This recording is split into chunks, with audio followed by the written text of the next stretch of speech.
दोस्तों, कई बार हम बहुत ज़्यादा ही अपनी लाइफ को लेकर सीरियस हो जाते हैं कि जैसे ही कुछ बुरा हुआ तो हम उदास हो जाते हैं, और पल भर में जब कुछ अच्छा घटित होता है तो हम खुश हो जाते हैं। हमारे विचार बहुत जल्दी ही बदल जाते हैं। हम यह नहीं सोचते कि जो कुछ घटित हुआ है वह हमारे लिए अच्छा है या बुरा। हमारे साथ घटी घटना का भविष्य में क्या प्रभाव पड़ेगा, ये हमें खुद पता नहीं होता। दोस्तों, आज की यह कहानी आपको कठिन परिस्थितियों में धैर्य का महत्व सिखाएगी। एक समय की बात है, एक किसान था जिसके पास एक घोड़ा था। वह अपने घोड़े से बहुत प्यार करता था। उसे अपने घोड़े पर बहुत गर्व था, जो किसान की कमाई का जरिया भी था। अपनी इस कमाई से किसान अपने परिवार का पेट भरता था। लेकिन एक दिन वह घोड़ा भाग गया।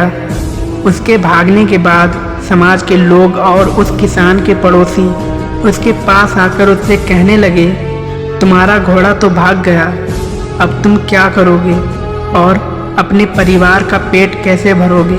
और उसको तसल्ली देने लगे कि तुम्हारे साथ बहुत बुरा हुआ। लेकिन किसान ने उसका जवाब बहुत ही सहजता से देते हुए कहा, हाँ, बहुत ही बुरा हुआ है। फिर उसके अगले दिन घोड़ा वापस आ गया। फिर उसके पड़ोसी उसके पास दौड़ते हुए आए और उस किसान से कहने लगे, आपका घोड़ा वापस आ गया है और अपने साथ 3 और घोड़े भी लाया है। यह तो बहुत अच्छी बात है, आपकी किस्मत तो बहुत अच्छी है। किसान बहुत खुश हुआ, उनकी तरफ देखा, फिर उसका जवाब बहुत ही साधारण रूप से दिया, कहा, हाँ शायद। कुछ दिनों बाद किसान का बेटा उसी जंगली घोड़े में से किसी एक को काम करने के लिए उपयोगी बनाने की कोशिश कर रहा था। लेकिन इसी कोशिश के दौरान घोड़े ने उसे ज़मीन पर पटक दिया और उसका पैर बुरी तरह से टूट गया।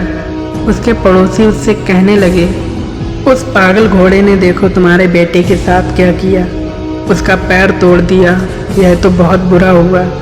किसान दुखी हुआ और फिर उसी तरह जवाब दिया और कहा, हाँ शायद मेरे बेटे के साथ गलत हुआ है। फिर अगले दिन सेना के कुछ जवान उस किसान के घर आते हैं, जो जंग छिड़ने के कारण नए जवानों की भर्ती कर रहे होते हैं। उसमें से एक जवान ने किसान के बेटे को देखा और बोला, इसका तो पैर टूटा हुआ है, हम इसे सेना में भर्ती नहीं कर सकते हैं। और वे जवान गांव के सभी लड़कों को लेकर अपने साथ चले गए। यह जानकर उसके पड़ोसी और बाकी गांव वाले उसके पास आए और बोलने लगे, तुम्हारे बेटे को तो जवान जंग के लिए नहीं ले गए, तुम्हारी किस्मत तो बहुत ही अच्छी है।